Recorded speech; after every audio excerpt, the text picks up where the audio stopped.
Hi aspirants, അപ്പൊ എല്ലാവർക്കും silent ബാങ്കിങ്ങിന്റെ മറ്റൊരു സെഷനിലേക്ക് സ്വാഗതം.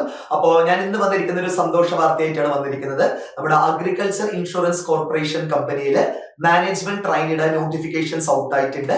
അതായത് പ്രൊബേഷണറി ഓഫീസർ റിലേറ്റഡ് ആയിട്ടുള്ള പോസ്റ്റ്, അഡ്മിനിസ്ട്രേറ്റീവ് ഓഫീസർ റിലേറ്റഡ് ആയിട്ടുള്ള പോസ്റ്റ് ആണ്.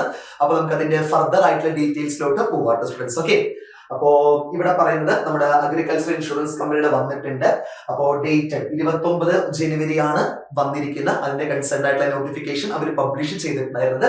അതിന്റെ റിലേറ്റഡ് ആയിട്ടുള്ള കണ്ടന്റിലോട്ട് നമുക്ക് പോവാട്ടോ. ഓക്കെ, അപ്പോ 55 മാനേജ്മെന്റ് ട്രെയിനിങ്സ്, അതായത് എന്താണ് മീൻ ചെയ്യുന്നത് വെച്ചാൽ പ്രൊബേഷണറി ഓഫീസേഴ്സ് എന്നൊക്കെ നമ്മൾ പറയുന്നത് പോലെ തന്നെയാണ് മാനേജ്മെന്റ് ട്രെയിനീസ് എന്ന് പറയുന്നത് ഉദ്ദേശിക്കുന്നത്. ഓക്കെ, അപ്പോ അഗ്രികൾച്ചർ ഇൻഷുറൻസ് കോർപ്പറേഷൻ കമ്പനിയാണ് അത് നമ്മൾ മെയിൻ ആയിട്ടും അപ്ലൈ ചെയ്യേണ്ടത് ഈ ഒരു കൺസേൺ ആയിട്ടുള്ള വെബ്സൈറ്റിലൂടെയാണ്. www.aicofindia.com വഴിയാണ് നമ്മൾ എന്ത് ചെയ്ത് പോകുന്നത്, അപ്ലൈ ചെയ്ത് പോകുന്നത്. എക്സാക്ട്ലി നമ്മൾ അഡ്മിനിസ്ട്രേറ്റീവ് ഓഫീസർ, പ്രൊബേഷണറി ഓഫീസറുടെ അതേ പോസ്റ്റ് തന്നെയാണ് ഈ മാനേജ്മെന്റ് ട്രെയിനീസ് എന്നതുകൊണ്ട് മീൻ ചെയ്യുന്നത്. അതിന്റെ ഫർദർ ആയിട്ടുള്ള കാര്യങ്ങളിലോട്ട് നമുക്ക് പ്രൊസീഡ് ചെയ്ത് പോവാം സ്റ്റുഡൻസ്. ഓക്കെ, അപ്പോ ഓൺലൈൻ രജിസ്ട്രേഷൻ തുടങ്ങുന്നത് നമ്മൾ ഈ കൺസേൺ ആയിട്ടുള്ള വെബ്സൈറ്റില് കരിയേഴ്സ് എന്ന് പറയുന്ന ഒരു ലിങ്കിൽ വഴിയാണ് നമ്മൾ അപ്ലൈ ചെയ്ത് പോകുന്നത്. അപ്ലിക്കേഷൻ തുടങ്ങുന്നത് ജനുവരി 30 തുടങ്ങിയിട്ട് ഫെബ്രുവരി 20 വരെയാണ് last date of application mail ചെയ്യേണ്ടതായിട്ട് വരുന്നത്. Exam, written exam, online written exam conduct ചെയ്യാൻ ഉദ്ദേശിക്കുന്നത് പ്രിസൈസ് ആയിട്ടുള്ള ഡേറ്റ്സ് പറഞ്ഞിട്ടില്ല, പക്ഷെ മാർച്ച് ഏപ്രിൽ മാസങ്ങളിലായിട്ടായിരിക്കും നടക്കുന്നത്. അപ്പൊ പ്രോബബ്ലി നമുക്ക് എന്ത് പറയാൻ പറ്റുന്ന വെച്ചാൽ മാർച്ച് ഏപ്രിൽ എന്ന് പറയുമ്പോൾ മാർച്ച് എൻഡ് അല്ലെങ്കിൽ ഏപ്രിൽ ഫസ്റ്റ് വീക്ക് ആയിട്ടായിരിക്കും എക്സാം കോമൺലി നടക്കാൻ ചാൻസ് കൂടുതലായിട്ടും ഉള്ളത്. ഓക്കെ, അപ്പൊ കോൾ ലെറ്റേഴ്സ് 10 ദിവസം മുമ്പാണ് വരിക. അതുപോലെ തന്നെ പ്രീ റിക്രൂട്ട്മെന്റ് ട്രെയിനിങ് ഒക്കെ ഉണ്ടെങ്കിൽ അതും 10 days prior to the date of the examination ആണ് കണ്ടക്ട് ചെയ്യുക എന്നും പറയുന്നുണ്ട്. അപ്പോ നെക്സ്റ്റ് മെയിൻ ആയിട്ടും ശ്രദ്ധിക്കേണ്ടത് വാക്കൻസീസിന്റെ കേസാണ് നമുക്ക് നോക്കേണ്ടത് അല്ലെ. അപ്പോ ഇവിടെ പറയുന്നുണ്ട് റിസർവേഷൻസ്, വാക്കൻസീസ്, അതുപോലെ തന്നെ ബാക്ക്ലോഗ് വാക്കൻസീസും കൂടെ കമ്പൈൻഡ് ആയിട്ടുള്ള ഒരു റിസൾട്ടാണ് ഇവിടെ അവര് തന്നിരിക്കുന്നത്. അപ്പോ ടോട്ടൽ വാക്കൻസീസ് എന്ന് പറയുന്നത് 55 ആണ് ടോട്ടൽ വാക്കൻസീസ്. അതുപോലെ തന്നെ നമ്മുടെ ജനറലിസ്റ്റ് കാറ്റഗറി, അതായത് ഏത് ഗ്രാജുവേറ്റ്സിനും അപ്ലൈ ചെയ്യാൻ പറ്റുന്ന ഒരു പൊസിഷനാണ് ജനറലിസ്റ്റ് കാറ്റഗറി എന്ന് പറയുന്നത്. അതിൽ 30 ഒഴിവുകളാണ് ഉള്ളത്. പിന്നെ സ്പെഷ്യലിസ്റ്റ്, ഇത് രണ്ടും SO റിലേറ്റഡ് ആയിട്ടുള്ള പോസ്റ്റ് ആണ്. സ്പെഷ്യലൈസ്ഡ് ആയിട്ടുള്ള കുറച്ച് കോഴ്സസ് ചെയ്തവർക്ക് മാത്രമേ ഈ കൺസേൺഡ് ആയിട്ടുള്ള അപ്ലൈ ചെയ്യാൻ പറ്റുള്ളൂ. അതിൽ IT വന്നിട്ട് 20 വാക്കൻസീസും ആക്ച്വേറിയൽ വന്നിട്ട് 5 വാക്കൻസീസുമാണ് പറയുന്നത്. ഓക്കെ, അപ്പോ അതിന്റെ ബ്രേക്കപ്പ് പറയുന്നുണ്ട്. 55ന്റെ ബ്രേക്കപ്പ് എങ്ങനെയാണ് വന്നിരിക്കുന്നതെന്ന് പറയുന്നുണ്ട്. അതുപോലെ തന്നെ ബാക്ക്ലോഗില് 20 വാക്കൻസീസും അതുപോലെ തന്നെ ഫ്രഷ് ആയിട്ടുള്ളത് 35 വാക്കൻസീസും, അങ്ങനെ ടോട്ടൽ ആണ് എന്ത് വരുന്നത്, 55 വാക്കൻസീസ് എന്ന് പറയുന്ന ടോട്ടൽ വരുന്നത്. ഓക്കെ, പിന്നെ ഇവിടെ പറയുന്നത് വിഷ്വലി ഇംപയർഡ്, അതായത് പേഴ്സൺസ് വിത്ത് ഡിസബിലിറ്റീസിന് വേണ്ടിയിട്ട് ടോട്ടൽ 8 പോസ്റ്റ് ആണ് മാറ്റി വെച്ചിരിക്കുന്നത്. അതിന്റെ വാക്കൻസീസും കൺസേൺഡ് ആയിട്ട് ഇവിടെ അവര് പറഞ്ഞു പോകുന്നുണ്ട്. Okay, then next one main ആയിട്ടും ട്രെയിനിങ് ആൻഡ് പ്രൊബേഷനെ കുറിച്ചിട്ട് ഏറ്റവും നന്നായിട്ട് നമുക്ക് അറിയേണ്ട കാര്യമാണ് ഇത് എന്ന് പറയുന്നത് അല്ലെ. അപ്പോ the training period will be for a period of 1 year. അതായത് മാനേജ്മെന്റ് ട്രെയിനിങ് ആയിട്ട് 1 വർഷമായിട്ടായിരിക്കും ട്രെയിനിങ് പ്രൊവൈഡ് ചെയ്യാൻ നമുക്ക്. The trainee shall be eligible for the post of administrative officer scale 1. Scale 1 administrative officerയുടെ പോസ്റ്റിലായിരിക്കും പിന്നീട് അവര് എന്ത് ചെയ്യുക, അബ്സോർബ് ചെയ്യുക. ഓക്കെ, പിന്നെ അതിന്റെ ഡ്യൂറേഷൻ എന്ന് പറയുന്നത് on the completion of the training period subject to satisfactory performance interview എന്നൊക്കെ പറയുന്നുണ്ട്. Okay, the candidate during the training period can be terminated immediately if the work performance is found unsatisfactory. Okay, training സമയത്ത് നല്ല രീതിയിൽ performance made ചെയ്തില്ലെങ്കിൽ terminate ചെയ്യാനുള്ള പ്രൊവിഷനും കൂടെ concerned ആയിട്ടുള്ള ഓർഗനൈസേഷനിൽ ഉണ്ട് എന്നാണ് പറയുന്നത്. അതുകൂടാതെ തന്നെ മാനേജ്മെന്റ് ട്രെയിനീസിനെ സ്കെയിൽ 1 ഓഫീസർ ആയിട്ടാണ് അബ്സോർബ് ചെയ്യുക ട്രെയിനിങ് പീരീഡിന് ശേഷം. ഓക്കെ, പിന്നെ ഡയറക്റ്റ് ആയിട്ട് സ്കെയിൽ 1 ഓഫീസറുടെ പ്രിവിലേജസ് ഒക്കെ കിട്ടുന്നതായിരിക്കും. അപ്പൊ സ്കെയിൽ 1 ഓഫീസറുടെ പ്രൊബേഷൻ ടൈം എന്ന് പറയുന്നത് 1 year ആണ് from the date of absorption എന്ന് പറയുന്നത്. The probation period may be extended by a further period of 6 months എന്ന് പറയുന്നുണ്ട് അല്ലെ. അപ്പൊ 1 വർഷമാണ് ട്രെയിനിങ്. അതിനുശേഷം നമ്മൾ അഡ്മിനിസ്ട്രേറ്റീവ് ഓഫീസറുടെ കാറ്റഗറിയിലോട്ട് നമ്മൾ ഇൻഡക്ട് ചെയ്യും. അതിനുശേഷം 1 വർഷത്തെ പ്രൊബേഷൻ പീരീഡ് ആണുള്ളത്. ആ പ്രൊബേഷൻ പീരീഡ് വേണമെങ്കിൽ ഒരു 6 മാസം കൂടെ എക്സ്റ്റെൻഡ് ചെയ്യാനും ചാൻസസ് ഉണ്ട് എന്നാണ് പറയുന്നത്. ഓക്കെ, അപ്പോൾ പിന്നെ സ്പെഷ്യലി പറയുന്നുണ്ട് the company reserves the right to terminate the service of the candidate if found unsuitable at any time during the probation എന്നാണ് പറയുന്നത് അല്ലെ. പ്രൊബേഷൻ സമയത്തോ അല്ലെങ്കിൽ എക്സ്റ്റെൻഡഡ് പ്രൊബേഷൻ സമയത്തോ എപ്പോഴെങ്കിലും അൺസാറ്റിസ്ഫാക്ടറി ആയിട്ടാണ് ആ കൺസേൺഡ് എംപ്ലോയി ഫീൽ ചെയ്തിട്ടുണ്ടെങ്കിൽ ഓർഗനൈസേഷൻ ടെർമിനേറ്റ് ചെയ്യാനും ഓർഗനൈസേഷന് പവർ ഉണ്ട് എന്ന് പറയുന്നുണ്ട്. ഓക്കെ, അപ്പോൾ അതുപോലെ തന്നെ സർവീസ് കണ്ടീഷൻസ് മെയിനായിട്ടും നോട്ട് ചെയ്യേണ്ട കാര്യമാണ് സർവീസ് കണ്ടീഷൻസ് എന്ന് പറയുന്നത്. അപ്പോൾ the selected candidate may be posted any place in India as may be decided by the company as per the requirement. All ഇന്ത്യയിൽ എവിടെ വേണമെങ്കിലും പോസ്റ്റ് ചെയ്യാൻ ചാൻസസ് ഉണ്ട്. അത് കൂടാതെ തന്നെ please note that the field work in the districts being an essential part of the duty. അത് നമ്മൾ മനസ്സിലാക്കേണ്ടതാണ്. ഫീൽഡ് വർക്ക് ഒരു മെയിൻ ആയിട്ടുള്ള ഒരു വർക്കിന്റെ നേച്ചറാണ് AICയുടെ MTയിൽ വരുന്ന കേസിൽ. Okay. The selected candidates either during training or probation or thereafter has to undertake travel in the remote rural areas as and when required by the company. കമ്പനിയുടെ റിക്വയർമെന്റ് അനുസരിച്ചിട്ട് rural ഏരിയാസിൽ നമുക്ക് interactions അതുപോലെ തന്നെ ഫീൽഡ് വിസിറ്റ് ഒക്കെ made ചെയ്യേണ്ടതായിട്ട് വരും. അപ്പോൾ agriculture related ആയിട്ടുള്ള ഇൻട്രസ്റ്റ് ഉള്ളവർക്ക് വളരെ നല്ല ഒരു ജോബ് തന്നെയായിരിക്കും ഈ കൺസേൺഡ് ആയിട്ടുള്ള AICയുടെ MT എന്ന് പറയുന്നത് കേട്ടോ. ഓക്കെ, ഇനി അതുപോലെ തന്നെ റെസിഗ്നേഷൻ ഓർ ടെർമിനേഷൻ നമുക്ക് മെയ്ഡ് ചെയ്യാൻ ആഗ്രഹമുണ്ടെങ്കിൽ എപ്പോഴെങ്കിലും നമ്മളിപ്പോ ആ കൺസേൺഡ് ആയിട്ടുള്ള ട്രെയിനിങ് പീരീഡ് സമയത്ത് നമുക്ക് മെയ്ഡ് ചെയ്യണമെന്നുണ്ടെങ്കിൽ ആ ഒരു വർഷത്തിന്റെ ഡ്യൂറേഷനിൽ മെയ്ഡ് ചെയ്യണമെന്നുണ്ടെങ്കിൽ നമുക്ക് എന്ത് ചെയ്യേണ്ടതായിട്ട് വരും? Within 1 year of absorption in scale 1. അത് സ്കെയിൽ 1 അബ്സോർബ് ചെയ്യുന്ന ഒരു വർഷത്തിന് മുമ്പാണ് നമ്മൾ റിസൈൻ ചെയ്യുന്നത് എങ്കിൽ എത്ര നമുക്ക് കൊടുക്കേണ്ടതായിട്ട് വരും? 4 ലക്ഷമാണ് കൊടുക്കേണ്ടതായിട്ട് വരിക. അതുപോലെ തന്നെ after 1 year from the absorption in scale 1 up to the completion of the 2 years അല്ലെ, ഒരു വർഷം കഴിഞ്ഞു പിന്നെ 2 വർഷത്തിന്റെ ആ ഒരു എക്സ്റ്റൻഷൻ, അത് പ്രൊബേഷന്റെ നോർമൽ ഡ്യൂറേഷൻ എന്ന് പറയുന്നത് 1 year ആണെന്നാണ് പറയുന്നത്. അപ്പോൾ ഓഫീസറായിട്ട് അബ്സോർബ് ചെയ്ത് കഴിഞ്ഞു, അതുപോലെ തന്നെ പ്രൊബേഷന്റെ ഒരു വർഷത്തിലെ കാലയളവിലാണ് നമ്മൾ റിസൈൻ ചെയ്യുന്നതെങ്കിൽ 2 ലക്ഷം രൂപ എന്ത് ചെയ്യേണ്ടതായിട്ട് വരും? ലിക്വിഡിറ്റി ഡാമേജസിന്റെ ഫോമിൽ കമ്പനിക്ക് പേ ചെയ്യേണ്ടതായിട്ട് വരും എന്നാണ് പറയുന്നത്. ഓക്കെ, ഇനി അതുപോലെ തന്നെ emoluments and benefits. Okay, the selected candidate would be paid a consolidated pay of 60,000 per month for their service in the company as the management trainee. നമ്മൾ ഡിസ്കസ് ചെയ്തിട്ടുണ്ടായിരുന്നു, ഒരു വർഷമാണ് മാനേജ്മെന്റ് ട്രെയിനി ആയിട്ട് അവരെ ഇൻഡക്ട് ചെയ്യുന്നത്. ആ കൺസേൺഡ് ആയിട്ടുള്ള ഒരു വർഷത്തിന്റെ ഡ്യൂറേഷനിൽ 60,000 രൂപയാണ് ഒരു മാസം ആൾക്ക് എന്ത് ചെയ്യുക? കൊടുക്കുക എന്നാണ് പറയുന്നത്. അത് കഴിഞ്ഞിട്ട് on their successful completion of the management trainee period and subsequent absorption as scale 1 officers, അതായത് മാനേജ്മെന്റ് ട്രെയിനിങ് പീരീഡ് കഴിഞ്ഞിട്ട് അഡ്മിനിസ്ട്രേറ്റീവ് ഓഫീസറായിട്ട് ഇൻഡക്ട് ചെയ്ത് കഴിഞ്ഞാൽ ബേസിക് പേ സ്റ്റാർട്ടിങ് തന്നെ എത്രയാണ്? 50,925, 51,000 നമുക്ക് പറയാൻ പറ്റും. In the scale of rupees അത് പറയുന്നുണ്ട്. And other admissible allowance as applicable. ഇപ്പോൾ ഗ്രോസ് ഇമോൾമെന്റ്സ് വിൽ ബി അപ്രോക്സിമേറ്റ്ലി 90,000 ആണ് പറയുന്നത്. ഓക്കെ, 90,000 ആണ് എന്തെന്ന് പറയുന്നത്? അപ്രോക്സിമേറ്റ്ലി നമുക്ക് കിട്ടുന്ന അവൈലബിൾ എമൗണ്ട് എന്ന് പറയുന്നത്, ഗ്രോസ് എമൗണ്ട് എന്ന് പറയുന്നത് ഇതിന് ശേഷം അഡ്മിനിസ്ട്രേറ്റീവ് ഓഫീസറായിട്ട് ഇൻഡക്ട് ചെയ്തതിന് ശേഷം ആഫ്റ്റർ ദി ട്രെയിനിങ് പീരീഡിൽ തന്നെ നമുക്ക് എത്രയുണ്ട്? 60,000 ഉണ്ട്. അതിനുശേഷം 90,000 ആണ് വരിക, depending on the price of their posting. അല്ല, മെട്രോസ് ഒക്കെ ആണെങ്കിൽ കുറച്ചും കൂടെ നല്ലോണം സാലറി പാക്കേജസ് ഒക്കെ കിട്ടുന്നതായിരിക്കും. Okay, then next one, educational qualification as on 1st December 2024. generalist category കുറിച്ചിട്ടാണ് പറയുന്നതെങ്കിൽ a candidate must possess graduation, post graduation ഏത് വേണമെങ്കിലും ആവാം. അപ്പൊ നമുക്ക് മിനിമം ഗ്രാജുവേഷൻ ഉള്ളവർക്കും അപ്ലൈ ചെയ്യാൻ പറ്റും.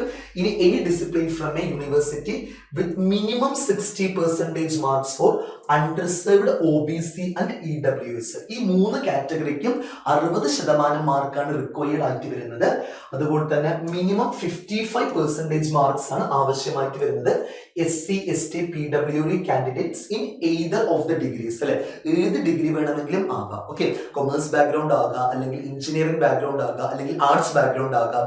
എന്താണെങ്കിലും നമുക്ക് എത്ര മതി? 60%, അതുപോലെ തന്നെ 55% സബ്സീക്വന്റ് ആയിട്ട് മതി. ഇനി ആക്ച്വറിയലിന്റെ കേസ് ആണ് പറയുന്നതെങ്കിൽ മിനിമം ക്വാളിഫിക്കേഷൻ ഞാൻ പറഞ്ഞു അല്ലെ, ഇത് ഒരു SO റിലേറ്റഡ് ആയിട്ടുള്ള പോസ്റ്റ് ആണ്, സ്പെഷ്യലിസ്റ്റ് റിലേറ്റഡ് ആയിട്ടുള്ള. അപ്പൊ സ്പെഷ്യൽ ആയിട്ടുള്ള കുറച്ച് കൺസേൺഡ് ആയിട്ടുള്ള പൊസിഷൻസ്, അല്ലെങ്കിൽ പൊസിഷൻസ് അല്ല, കൺസേൺഡ് ആയിട്ടുള്ള കുറച്ച് ക്വാളിഫിക്കേഷൻസ് നമുക്ക് റിക്വയർഡ് ആയിട്ട് വരും അല്ലെ. അതിൽ ഏതൊക്കെ വരുന്നതെന്ന് വെച്ചാൽ bachelor's degree, master degree in statistics, mathematics, പിന്നെ ആക്ച്വറൽ സയൻസ്, അതുപോലെ തന്നെ economics, operation research from a recognised university with minimum 60% marks in either of the degree examination for unreserved OBC EWS. അതുപോലെ തന്നെ 55% SC ST PWD കാൻഡിഡേറ്റ്സിന് എന്നും പറയുന്നുണ്ട് അല്ലെ. പിന്നെ additional ആയിട്ട് കുറച്ച് കാര്യങ്ങൾ പറയുന്നുണ്ട്. അപ്പോൾ മെയിൻ ആയിട്ടും ശ്രദ്ധിക്കേണ്ടത് മാസ്റ്റർ ഡിഗ്രി ഇൻ സ്റ്റാറ്റിസ്റ്റിക്സ്, അതുപോലെ തന്നെ മാത്തമാറ്റിക്സ്, ആക്ച്വറിയൽ സയൻസ്, എക്കണോമിക്സ്, ഇതുള്ളവർക്ക് എന്ത് ചെയ്യാൻ പറ്റും, നമുക്ക് ആക്ച്വറിയൽ എന്ന് പറയുന്ന പോസ്റ്റിലോട്ട് അപ്ലൈ ചെയ്യാൻ പറ്റുന്നതാണ് കേട്ടോ. Okay, next one IT. ഇതും SO റിലേറ്റഡ് ആയിട്ടുള്ള ഒരു പോസ്റ്റ് ആണ്. അപ്പോൾ BE BTech ME MTech in computer science, IT MCA with minimum 60% marks in either of the degree examination എന്നാണ് പറയുന്നത്. ആർക്ക്? അണ്ടർസർവ്ഡ് OBC EWS 55% ആണ് SC ST PWD കാൻഡിഡേറ്റ്സിന് വേണ്ടത് എന്നും പറയുന്നുണ്ട് കേട്ടോ. പിന്നെ അഡീഷണൽ സ്കിൽസ് വേണം കുറച്ച് കേസസ് ഒക്കെ പറയുന്നുണ്ട്. In addition to the above minimum education qualification the following essentials and desirable skills are required എന്നാണ് പറയുന്നത് അല്ലെ. അപ്പോൾ സപ്പോർട്ടിംഗ് സർട്ടിഫിക്കേഷൻ അറ്റ്ലീസ്റ്റ് അപ്പോൾ സോഫ്റ്റ്വെയർ ഡെവലപ്മെന്റിലുള്ള സ്കില്ല്, അതുപോലെ തന്നെ നെറ്റ്വർക്ക് അഡ്മിനിസ്ട്രേഷൻ, സിസ്റ്റം അഡ്മിനിസ്ട്രേഷൻ, ഇങ്ങനത്തെ കുറച്ച് കാര്യങ്ങളും IT റിലേറ്റഡ് ആയിട്ടുള്ള കാര്യങ്ങളെ കുറിച്ചിട്ടും പറയുന്നുണ്ട്. ഓക്കെ, അപ്പോ നെക്സ്റ്റ് വൺ വന്നിട്ട് ഏജ് റിലാക്സേഷനെ കുറിച്ചിട്ടൊക്കെയാണ് പറയുന്നത് ഓരോ കാറ്റഗറിയിലും. അതുപോലെ തന്നെ ജനറലിസ്റ്റ് EWS കാറ്റഗറിയിൽ കോമൺ ആയിട്ടും ഏത് ഏജ് ബാറിലുള്ളവർക്ക് അപ്ലൈ ചെയ്യാൻ പറ്റുമെന്നും പറയുന്നുണ്ട്. ഇവിടെ എന്താ പറയുന്നത്, 1 ഡിസംബർ 2024 മിനിമം എത്രയാണ്, 21 വയസ്സ്, മാക്സിമം 30 വയസ്സ്. That is a candidate must have be born not earlier than 2 December 1994 എന്നാണ് പറയുന്നത് അല്ലെ. അപ്പൊ 1994 മുമ്പ് ജനിച്ച ആളാവരുത് എന്നാണ് പറയുന്നത്. ഓക്കെ, അപ്പൊ നമുക്ക് ഇവിടെ എന്ത് വെക്കുക, 2 ഡിസംബർ 1994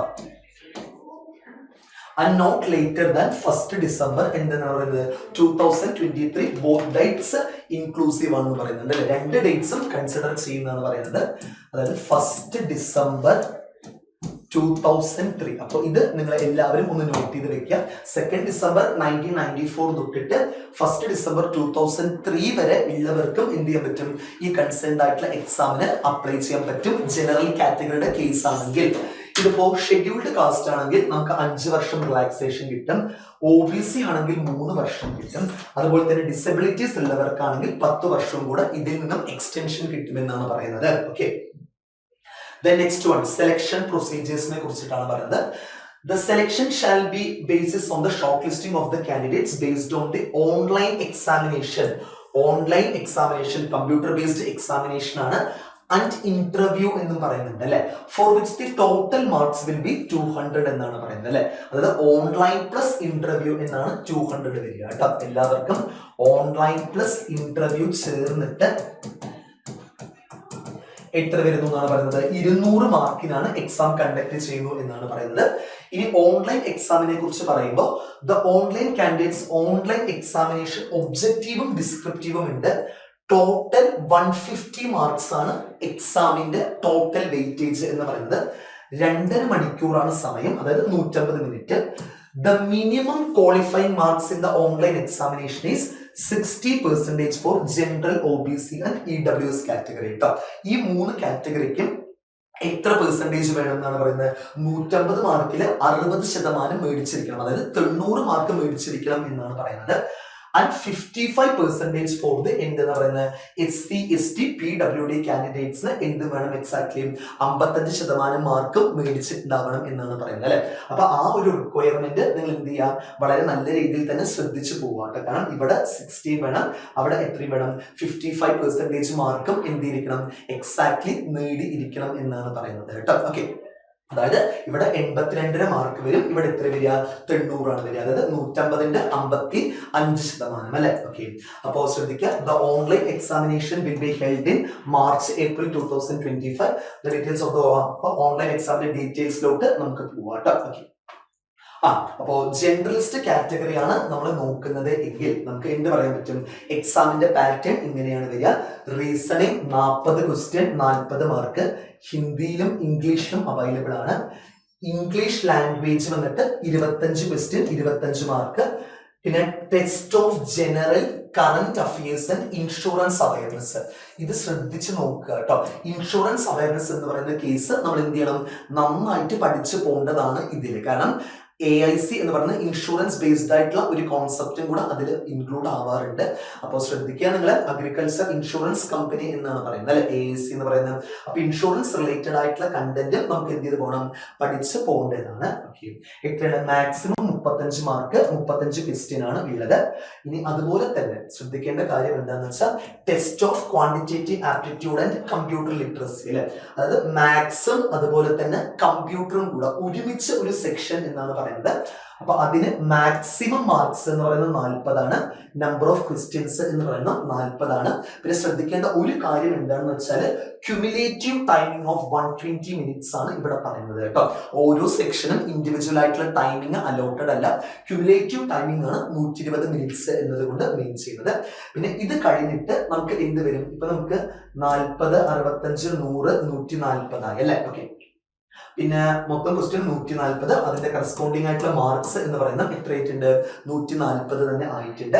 പ്ലസ് 10 മാർക്ക് എന്തിനാണ് അലോട്ട് ചെയ്തിരിക്കുന്നത്, നമ്മുടെ ഡിസ്ക്രിപ്റ്റീവില് കമ്പ്യൂട്ടർ ബേസ്ഡ് ടൈപ്പിംഗില് ഡിസ്ക്രിപ്റ്റീവ് കമ്പ്യൂട്ടറിൽ തന്നെയാണ് ചെയ്യുന്നത്, അതിനാണ് അലോട്ട് ചെയ്തിരിക്കുന്നത് കേട്ടോ. ഓക്കെ, അപ്പൊ ഡിസ്ക്രിപ്റ്റീവ് ഇംഗ്ലീഷ് ടെസ്റ്റ് എസ്സേയും ആൻഡ് പ്രിസൈസ് റൈറ്റിംഗ് ആണ് കേട്ടോ. അത് മനസ്സിലാക്കുക, ഒരു എസ്സേയും ഒരു പ്രിസൈസ് റൈറ്റിംഗും ആണുള്ളത്.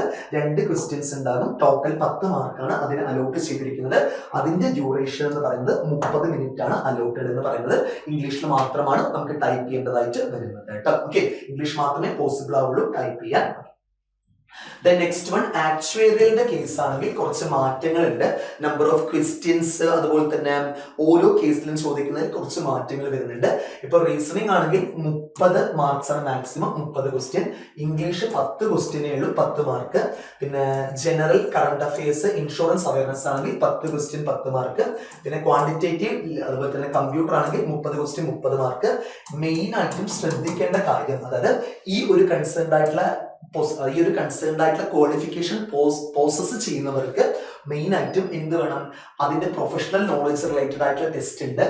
40 ക്വസ്റ്റ്യൻ 60 മാർക്കാണ് കേട്ടോ. ഇത് വളരെ ഇമ്പോർട്ടന്റ് ആയിട്ടുള്ള കാര്യമാണ്. നമുക്ക് നല്ല രീതിയിൽ തന്നെ അതിൽ സ്കോർ ചെയ്യാൻ പറ്റുന്നവരാണ് എസ്ഒ, അതായത് ഇത് പഠിച്ചിട്ടുള്ളവർക്ക് നല്ല രീതിയിൽ തന്നെ ഈ ഒരു കൺസേൺഡ് ആയിട്ടുള്ള സെക്ഷനിൽ സ്കോർ ചെയ്യാൻ പറ്റുന്നതായിരിക്കും. പിന്നെ നമ്മൾ നേരത്തെ ഡിസ്കസ് ചെയ്ത പോലെ ഡിസ്ക്രിപ്റ്റീവ് എസ്സേയും പ്രിസൈസ് റൈറ്റിംഗും തന്നെയാണ്. അപ്പൊ ടോട്ടൽ എത്ര വരിക, ഇതും എത്ര വരിക സ്റ്റുഡൻസ്, 150 മാർക്കിനാണ് എക്സാം കണ്ടക്ട് ചെയ്യുന്നത് കേട്ടോ. Okay, next one information technology ഉള്ളവർക്ക് എങ്ങനെ നോക്കാം.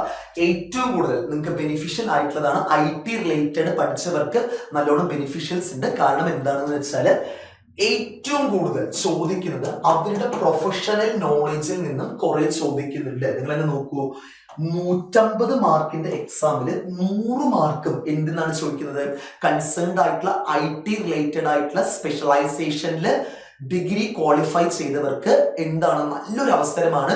100 മാർക്കും അവരുടെ സബ്ജക്ട് തന്നെയാണ് ചോദിക്കുന്നത് അല്ലെ. അപ്പോ നിങ്ങൾ നോക്കൂ, റീസണിങ്ങും അതുപോലെ തന്നെ ഇംഗ്ലീഷും ജനറൽ അവയർനെസ്സും അതുപോലെ തന്നെ ആപ്റ്റിറ്റ്യൂഡും, ഈ 4 സെക്ഷനും കൂടെ നമുക്ക് ജസ്റ്റ് എത്ര മാർക്ക് വരുന്നുള്ളൂ, ഓരോന്ന് 10 മാർക്ക് വെച്ചിട്ട് 40 മാർക്ക് മാത്രമേ വരുന്നുള്ളൂ. ഡിസ്ക്രിപ്റ്റീവിൽ പിന്നെ എന്ത് വരുന്നുണ്ട്, ഒരു 10 മാർക്കും കൂടെ വരുന്നുണ്ട്. ഓക്കെ, അപ്പോ ഇൻഫോർമേഷൻ ടെക്നോളജി പ്രോസസ് ചെയ്യുന്നവർക്ക് ഒരു വളരെ നല്ല രീതിയിലുള്ള ഓപ്പർച്യൂണിറ്റി തന്നെയാണ് ഈ കൺസേൺഡ് ആയിട്ടുള്ള എക്സാം. ഓക്കെ, അപ്പൊ ആരും അയക്കാതിരിക്കരുത്. IT പ്രോസസ് ചെയ്യുന്നവര് നന്നായിട്ട് എന്ത് ചെയ്യുക, അയച്ചു പോവുക, പ്രിപ്പറേഷൻ നന്നായിട്ട് ചെയ്തു പോവുക. Okay, next one, the descriptive test will be conducted only through online mode ആണ്. അത് കമ്പ്യൂട്ടറിൽ തന്നെ ആയിരിക്കും ടൈപ്പിംഗ് വരിക. പിന്നെ നെഗറ്റീവ് മാർക്ക് എന്ന് പറയുമ്പോൾ എന്താണ് വരിക, 1/4. കോമൺലി ഉള്ള എല്ലാ ബാങ്ക് എക്സാംസ് പോലെ 1/4 ആണ് വരിക. Okay, if a question is left blank, there is no answer is marked by the candidates, then there will be no penalty. അത് നമ്മൾ ലീവ് ചെയ്ത് കഴിഞ്ഞാൽ ഒരു പെനാൽറ്റി വരില്ല എന്നാണ് പറയുന്നത്. ഓക്കെ, അപ്പോ ഇന്റർവ്യൂവിന്റെ കേസ് ഒന്ന് നന്നായിട്ട് മനസ്സിലാക്കിയിട്ട് പോവുക, ശ്രദ്ധിക്കുക. Candidates who have been qualified in the online examination will be ranked in order of the merit and will be called an interview to be conducted by the company. The company reserves the right to fix the eligibility standards. അതൊക്കെ പറയുന്നുണ്ട്. ശ്രദ്ധിക്കേണ്ട കാര്യം, the number of candidates to be called for the interview will be 3 times the number of the vacancies എന്നാണ് പറയുന്നത് അല്ലെ. അപ്പൊ 55 vacancies ആണ് ഉള്ളതെങ്കിൽ നമുക്ക് എന്ത് പറയാൻ പറ്റും, 165 പേരെയാണ് എന്ത് ചെയ്യുക, ഇന്റർവ്യൂയിലോട്ട് കോൾ ഫോർ ചെയ്യുക എന്നാണ് പറയുന്നത് അല്ലെ. അപ്പൊ 1/3 ആയിരിക്കും എന്തെന്ന് പറയുന്നത് സെലക്ഷൻസ് മെയ്ഡ് ചെയ്യുക എന്നാണ് പറയുന്നത്. Okay, all the candidates having the same cut off score as the last shortlisted candidate shall be called for the interview എന്നാണ് പറയുന്നത് അല്ലെ. ഓക്കെ, അപ്പൊ ശ്രദ്ധിക്കുക നിങ്ങൾ, all the candidates having the same cut off score as the last shortlisted candidate അല്ലെ. അപ്പൊ same marks ഉള്ള എല്ലാവരും, കുറെ പേര് സെയിം മാർക്സ് ഉണ്ടെങ്കിലും അവരെ എല്ലാവരും എന്ത് ചെയ്യുന്നതാണ് പറഞ്ഞിരിക്കുന്നത്, ഇന്റർവ്യൂവിൽ കോൾ ഫോർ ചെയ്യും എന്നാണ് പറഞ്ഞിരിക്കുന്നത് അല്ലെ. ഓക്കെ, അപ്പോൾ അത് ശ്രദ്ധിക്കാവുന്ന, അപ്പൊ ചിലപ്പോൾ നമുക്ക് 3 times ഇൻക്രീസ് ആവാനും ചാൻസ് ഉണ്ട് എന്നാണ് പറയുന്നത് അല്ലെ. ഓക്കെ, അപ്പോ ഇനി മെയിൻ ആയിട്ട് നോക്കേണ്ടത് മാക്സിമം ഇന്റർവ്യൂ മാർക്സ് 50 എന്നാണ് പറയുന്നത്. നമ്മൾ പറഞ്ഞിട്ടുണ്ടായിരുന്നു 150 ഓൺലൈന് 50 ഇന്റർവ്യൂ എന്നാണ് പറയുന്നത്. അപ്പൊ കൺസേൺഡ് ആയിട്ടുള്ള 50 ഇന്റർവ്യൂ മാർക്സ് ആണ് അലോട്ട് ചെയ്തിരിക്കുന്നത്. 150 ഓൺലൈൻ എക്സാമിന്റെ 50 ഇന്റർവ്യൂ ആണ് വരിക. The minimum qualifying marks to be eligible for final selection is fixed at 50% of the allotted marks എന്നാണ് പറയുന്നത് അല്ലെ. അപ്പോ ശ്രദ്ധിക്കുക, ഇന്റർവ്യൂവിൽ ക്വാളിഫൈ ആവാൻ ആവശ്യമുള്ളത് ശ്രദ്ധിക്കുക, മാക്സിമം ഇന്റർവ്യൂ മാർക്ക് 50 എന്നാണ് പറയുന്നത്. The minimum qualifying marks to be eligible for final selections to be fixed at 25 അല്ലെ. അതായത് 50ന്റെ 50%